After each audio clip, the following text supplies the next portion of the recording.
we will introduce you Kuwait Political Reforms.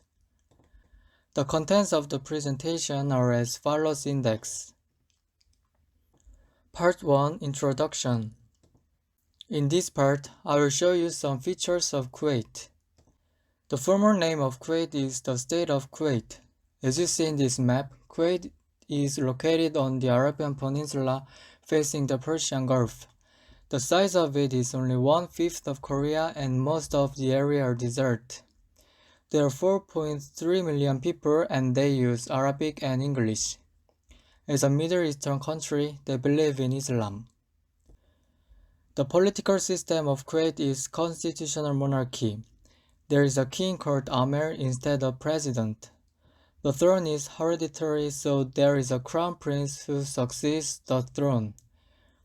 They were a colony of England and independent from England in 1961. Also, Kuwait is an oil-producing country. They have 1/7 of world oil reserves and the oil is an important economic base of Kuwait. Before entering the body, I will introduce you some features of Kuwait parliamentary. Kuwait is the first and the only country in GCC that have parliament. Unlike Korea, Kuwaiti parliament has no political parties, but there is a bloc according to the inclination of the members. There are 65 members of parliament having 4 years term and they can be reappointed. From now on, I will explain Kuwait's social and political backgrounds before and after establishment of the National Assembly. Historically, Kuwait's territory is not a place where a single tribe settled and lived. Various tribes had lived for a long time, and they had been ruled by many powerful nations.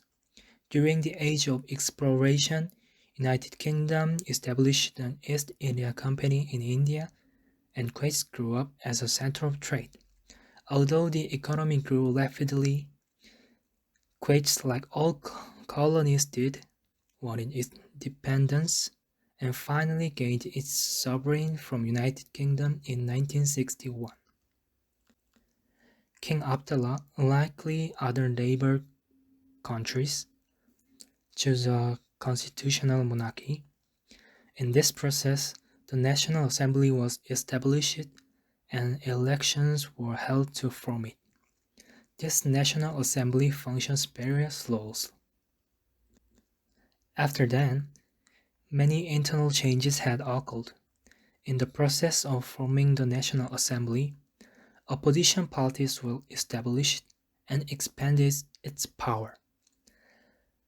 In opposition, the king helped the minority tribes and the Islamists.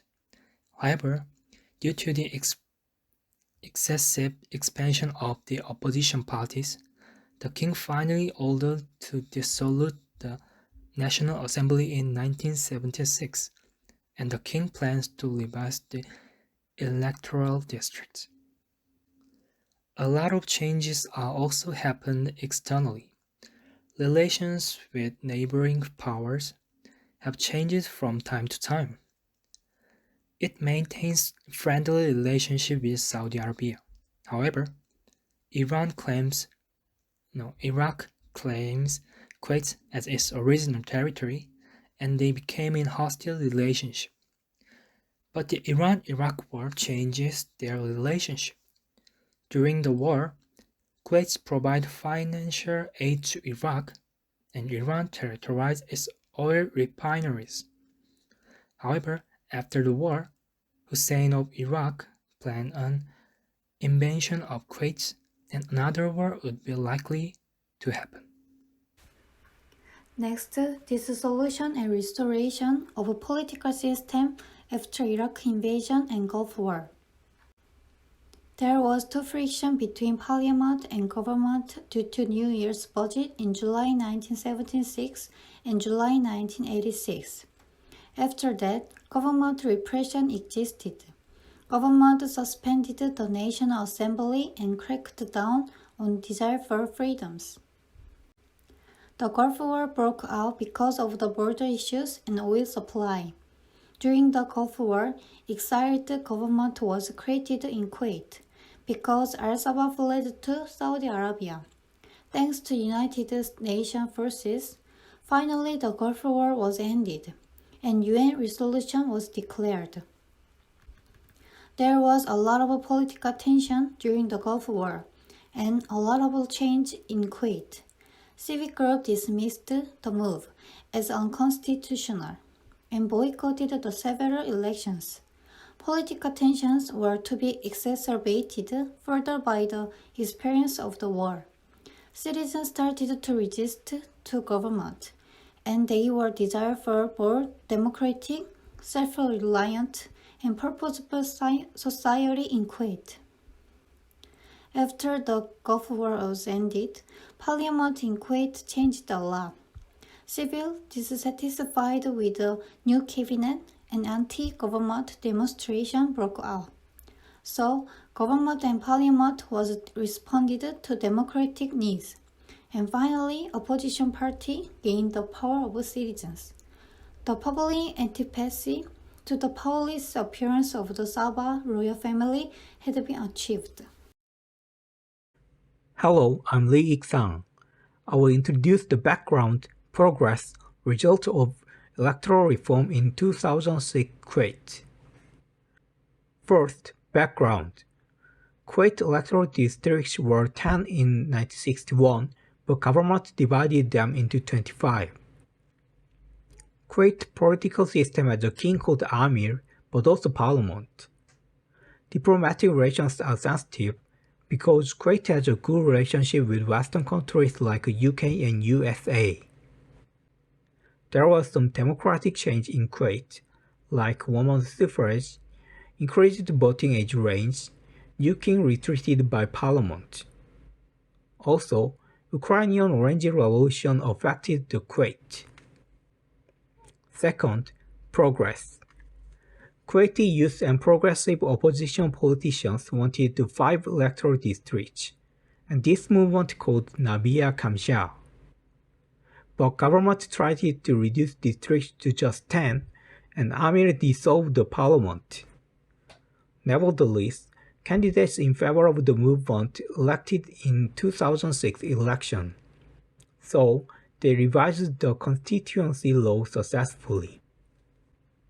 Third, result. Despite the success of the electoral reform, government-parliamentary conflict continued. Because of this, Kuwaiti major reform bills could not be discussed. However, the movement has contributed to the development of Kuwaiti democracy by reducing the likelihood of external corruption factors intervening in the election. Now, I'm gonna talk about the Arab Spring and its impact on the Kuwait election. First, Arab Spring is a series of protests in Arab countries that arose during 2010 to 2012 because of resistance to corrupt classes. Starting from Tunisia, it soon spread to neighboring countries, then whole Arab world. It also affects Kuwait, of course, and it led to the resignation of Prime Minister Nasser and dissolution of the National Assembly. Now look at the statistics of 2006 to 2009 election. Even before the Arab Spring, Kuwaitis were dissatisfied with their government. You can see that more than the majority of the seats were filled by opposition groups in 2006 and 2008. Even after Amir's forcible dissolution of the parliament, they still won 20 seats in 2009. Then Arab Spring happened and Kuwaitis started to protest corrupt government officials. Interior Minister Jaber Al-Khaled Al-Sabah resigned first in 2011 February 6th and because of allegation that he tortured the prisoner. People kept protests to make Nasser resign, and their goal was achieved in 2011 November 28th. At the election after this resignation, opposition group won 35 seats. Because of continuous success of opposition, Amir interfered the National Assembly. He used Constitutional Court's decision to dissolve parliament by force and made schedule for re-election. In 2012 October, Amir suddenly changed the election law that one voter can make only one vote. Then opposition group boycott election because of this law change is disadvantageous to them.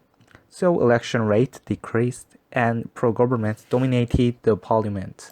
After 2 election boycotts, opposition group regained their power by winning 24 seats in 2016 election. The next election will be held in this year, and it will be the watershed moment to Kuwait's future political structure. Next is Kuwait Women's social reforms. Women's organizations contributed to awareness of social participation. They include these groups as you can see in the slide. First is WCSS, Women's Cultural and Social Society. It was established on July 1966.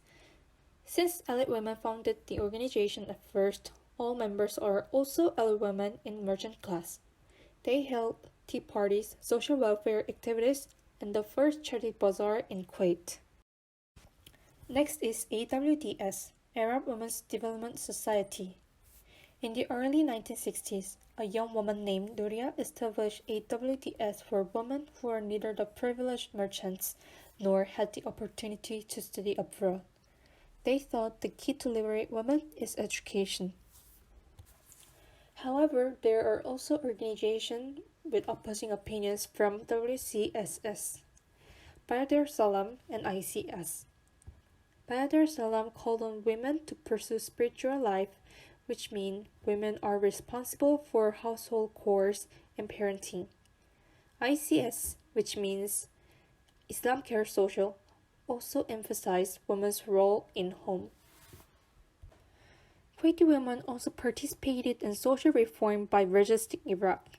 They have done many things, including creating a support network for Kuwait's independence and helping nurses in hospitals. In particular, wearing in black abaya, various bomb missions were carried out in Hasawi market and so on.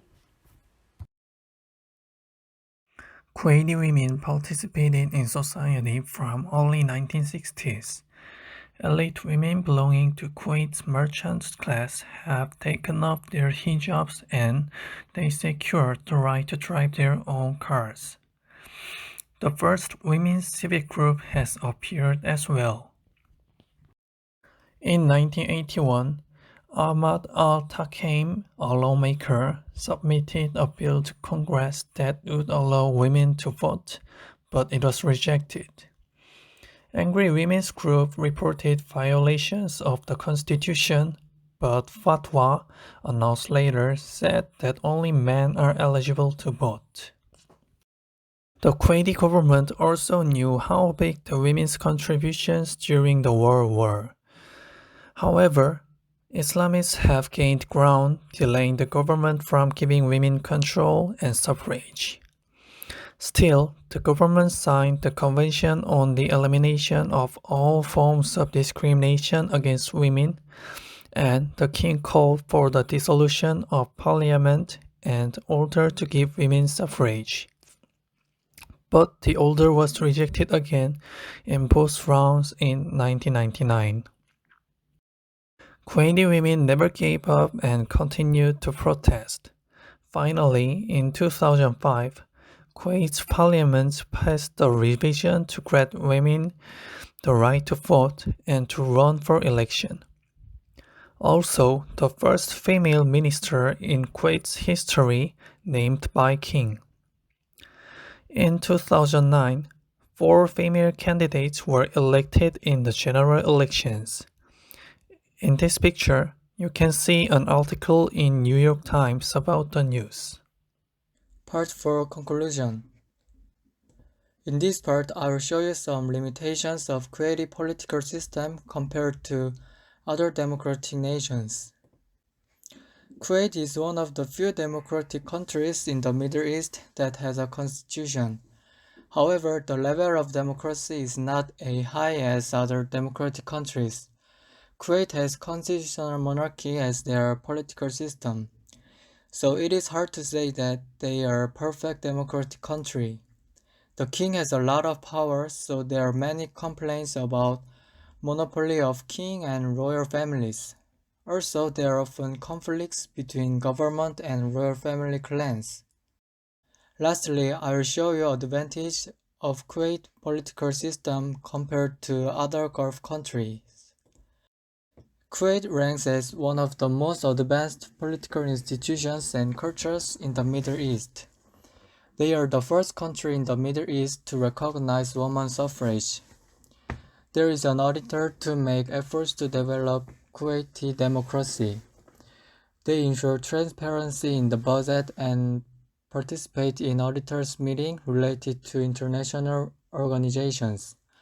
Also, Kuwait is much safer from terror attacks than other Middle East countries. Since the Gulf War, Kuwait secured national security and counterterrorism as the top priority for government policy. This is all for our presentation. Thank you for listening.